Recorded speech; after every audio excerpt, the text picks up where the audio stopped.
Agradecer a professora e passar de imediato a palavra para o professor Alexandre Tulipan.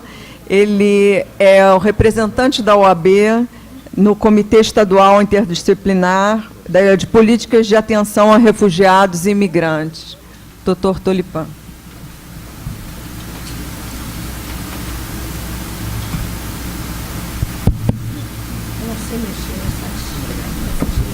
Bom, antes de mais nada, boa tarde a todos. Eu aprendi essa manhã com a doutora Débora e com a doutora Márcia que a gente deve começar falando fora do microfone para aqueles que precisam poderem nos localizar. Agradeço o aprendizado, vamos usar daqui para frente. Vou passar para o microfone agora.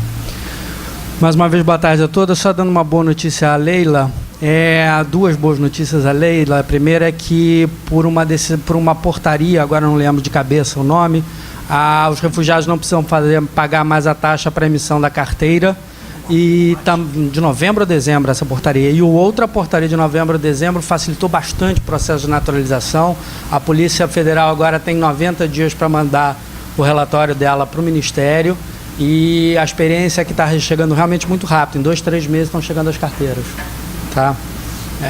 Boas notícias às vezes aparecem. Vamos lá. Eu resolvi, dado o tema da palestra, entrar um pouco na questão da imigração seletiva. Tá? E aí, para facilitar, já que é um tema que, apesar, a migração seletiva é aplicada no mundo inteiro, acaba sendo mais eficiente do que o necessário, né? Aplicada no mundo inteiro e no Brasil há muito tempo. No entanto, ela é estudada e entendida há pouco. Tá?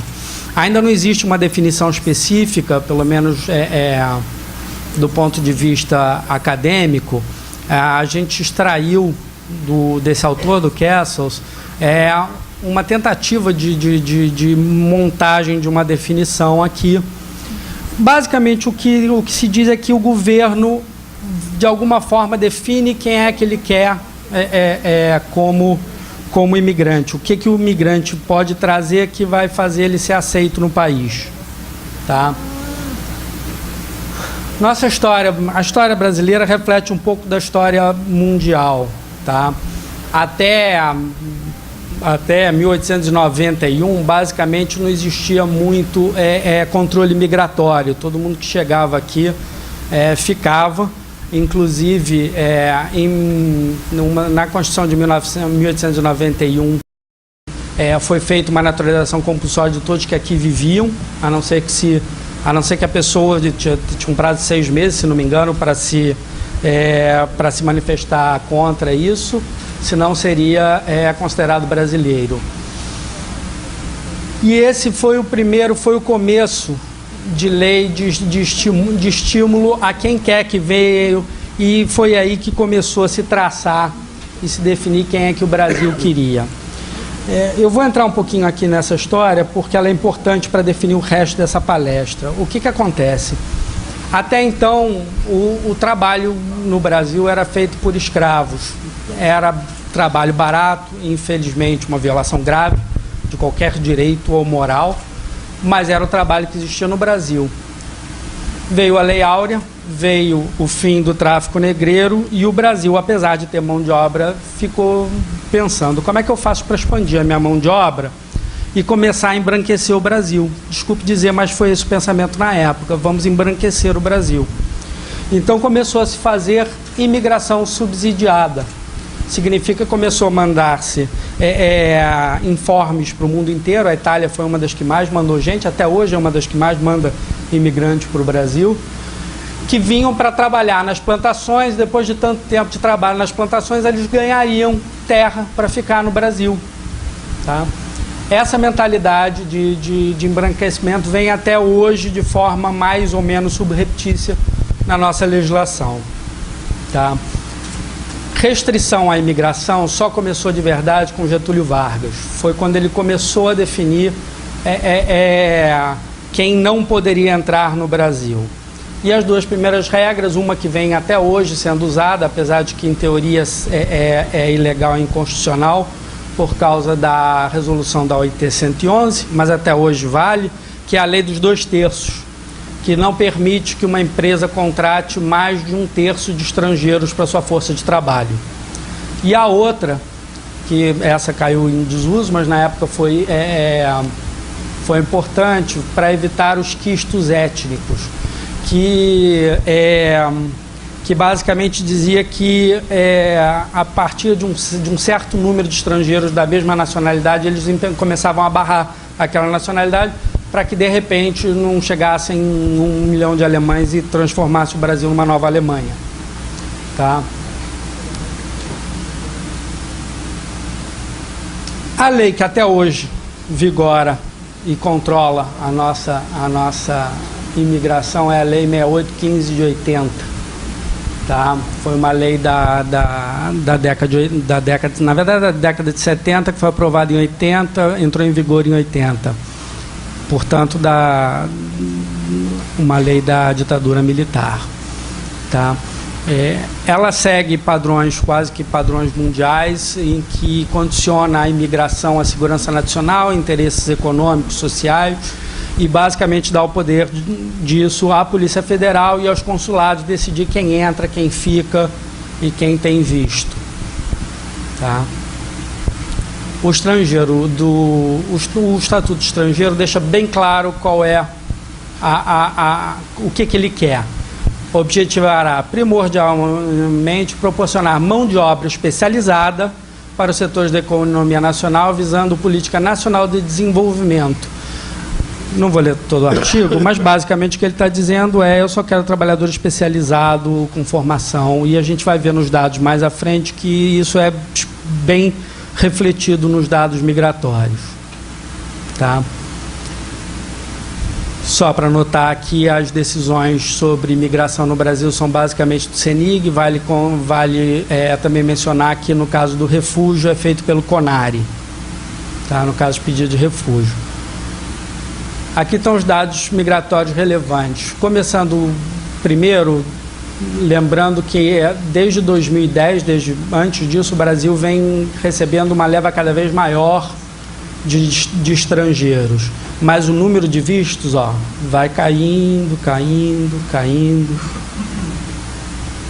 Para permanentes, olha a proporção. A maior parte é para investidor, que tem que poder investir numa empresa mais de 150 mil reais. A partir da nova portaria de novembro, agora subiu para 500 mil.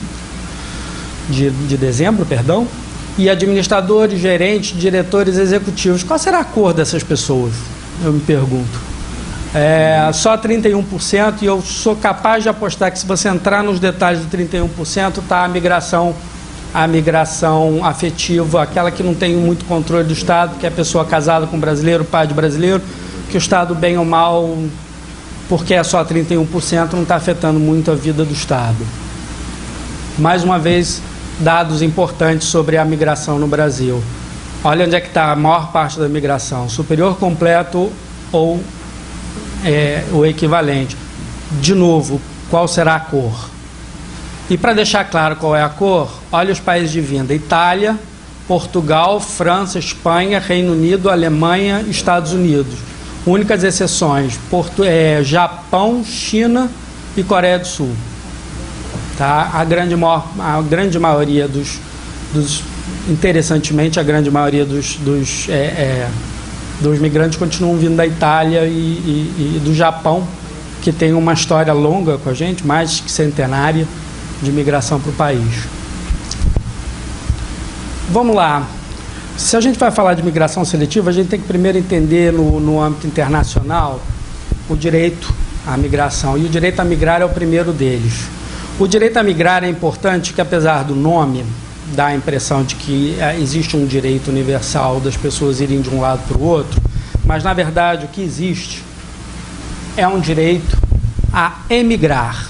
Significa dizer, artigo 13 da Declaração Universal dos Direitos do Homem, o item 2, toda pessoa tem o direito de deixar qualquer país, inclusive o próprio, e a regressar. O é importante porque é só regressar ao próprio. Significa dizer, todo mundo tem direito a sair do seu país, mas não necessariamente direito a entrar em nenhum outro. Ou seja, nenhum país tem obrigação de receber ninguém. Essa exceção a isso é o direito dos refugiados, que, em teoria, ao chegar no país, devem ser recebidos.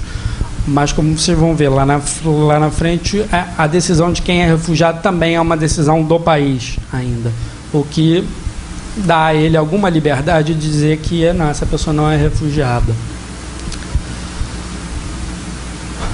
O Pacto Internacional de Direitos Políticos e Civis estabelece mais ou menos a mesma coisa, apesar de ser mais detalhado nas exceções. Afinal de contas, apesar de todos os países terem a obrigação de deixar os seus nacionais saírem, eles podem criar determinadas barreiras, fugitivos, esse tipo de coisa. Aqui no Brasil, por exemplo, em teoria, se você não votar na eleição, você não consegue tirar passaporte para sair. O outro direito importante ligado à migração é o direito de reunião familiar. O direito de reunião familiar está estabelecido em 4 documentos importantes internacionais, apenas 3 dos quais o Brasil é signatário: a de refugiados, o direito da criança e o Pacto de São José da Costa Rica. Tá? O quarto dele, o Brasil não é signatário, mas está tramitando no Congresso a possibilidade de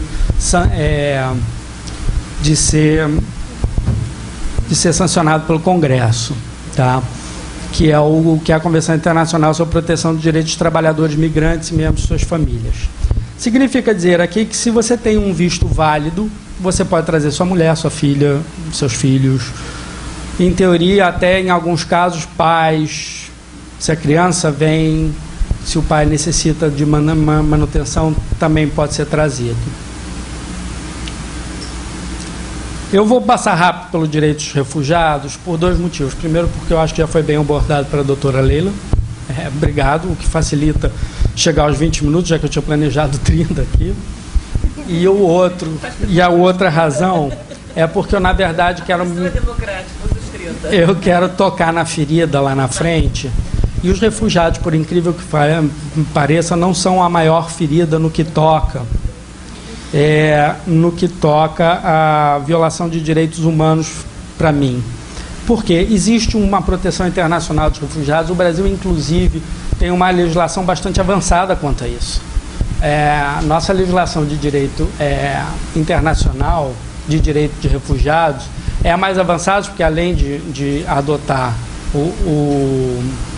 a Convenção, nós adotamos a Lei 9474, o Estatuto do Refugiado, que vai mais além, incluindo a definição de refugiado da Declaração de Cartagena, que inclui grandes violações de direitos humanos, o que o Pacto Internacional não inclui. Tá? Além disso, o Brasil deu um passo, eu vou fazer um apêndice rápido aqui. O Brasil deu um passo importante numa discussão que está se tornando internacional. Com a devastação do Haiti, o Brasil foi um dos países, foi um dos poucos, na verdade acho que foi o único país que criou o visto humanitário e deu acesso a todos os haitianos que vieram para cá. Qual é o problema? Primeiro, porque os haitianos não caem em nenhuma das definições de refugiados. Eles não são perseguidos por razões de cunho político, religioso, etnia, raça ou por violações de direitos humanos. O problema que causou a migração deles foi um problema ambiental. O refugiado ambiental é uma novidade no cenário internacional que ainda não foi bem digerida. E o Brasil deu, o que, ao meu ver, foi um toque de mestre por parte do governo. Por quê?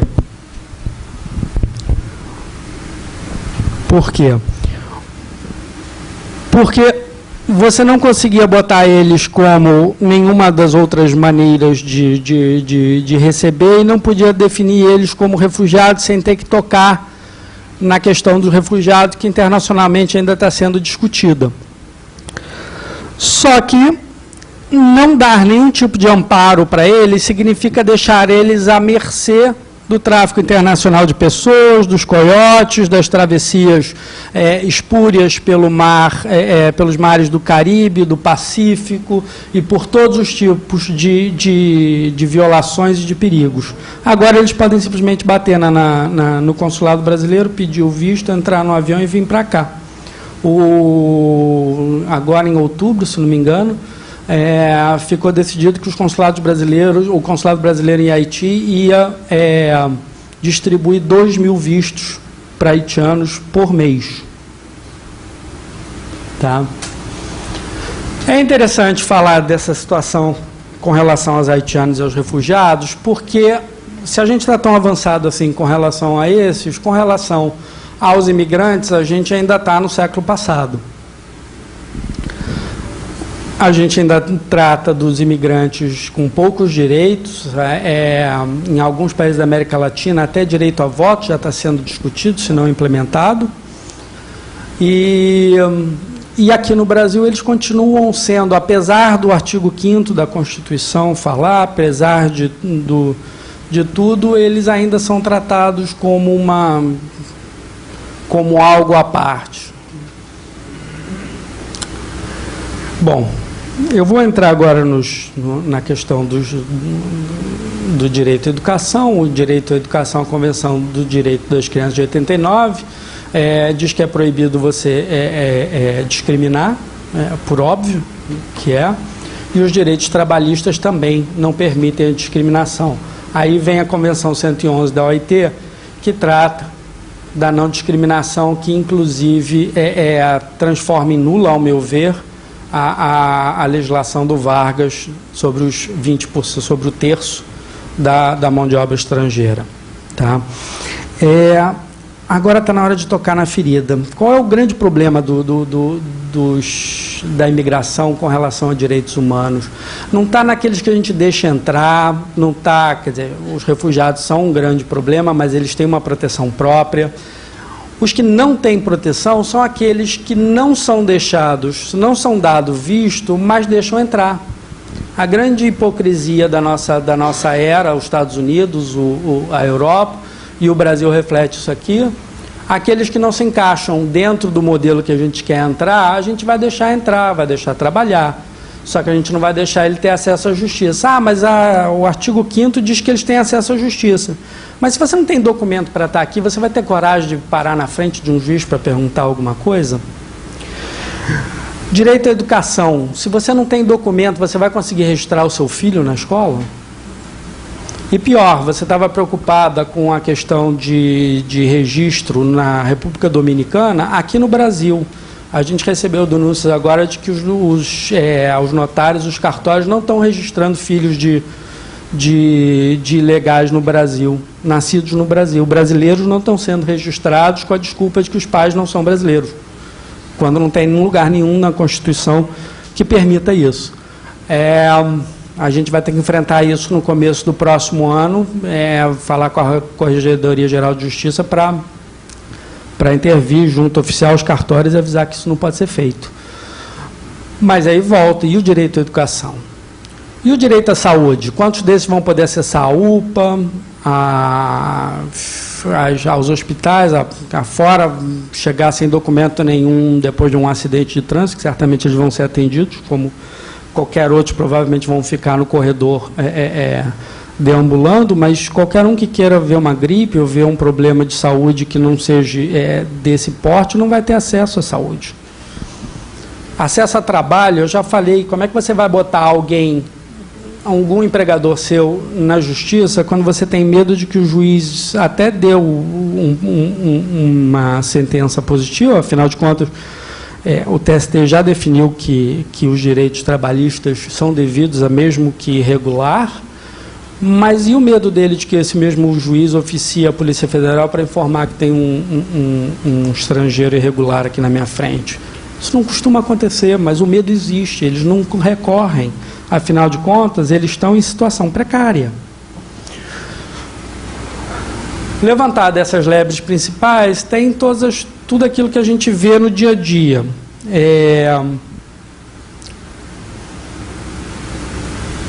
Só um segundo.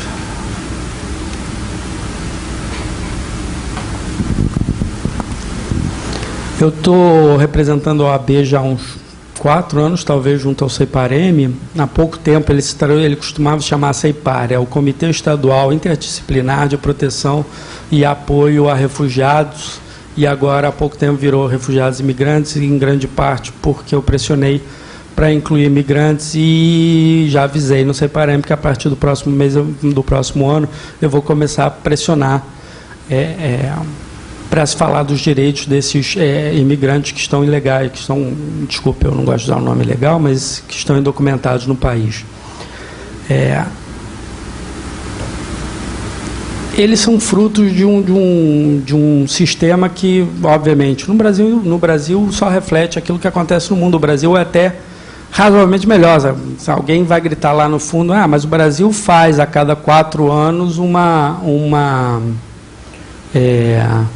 faz uma lei abonando, me fugiu a palavra. Anistia. Obrigado. Dando anistia a todos. Mas, assim, na melhor das hipóteses, você vai passar alguns anos sofrendo isso até você chegar à sua anistia sem garantia nenhuma, afinal de contas, não é uma obrigação. A Europa, isso é muito claro, e nos Estados Unidos que fazem todas essas brigas contra os imigrantes ilegais, mas se todos eles saírem, alguém já deve ter visto o filme, um filme que rodou durante muito tempo, se de repente todos os mexicanos desaparecessem, todos os latinos e mexicanos desaparecessem dos Estados Unidos, quem é que ia lavar, passar, cozinhar, ser chofer, fazer o quê? Basicamente, os países se deram conta com as leis trabalhistas e com os sindicatos nos Estados Unidos, mais importantes, que não dá para explorar os seus trabalhadores. Então, vamos explorar aqueles que não podem fazer jus a isso, né? Vamos criar essa casta. Tá? Era isso que eu queria trazer à discussão. Boa tarde a todos.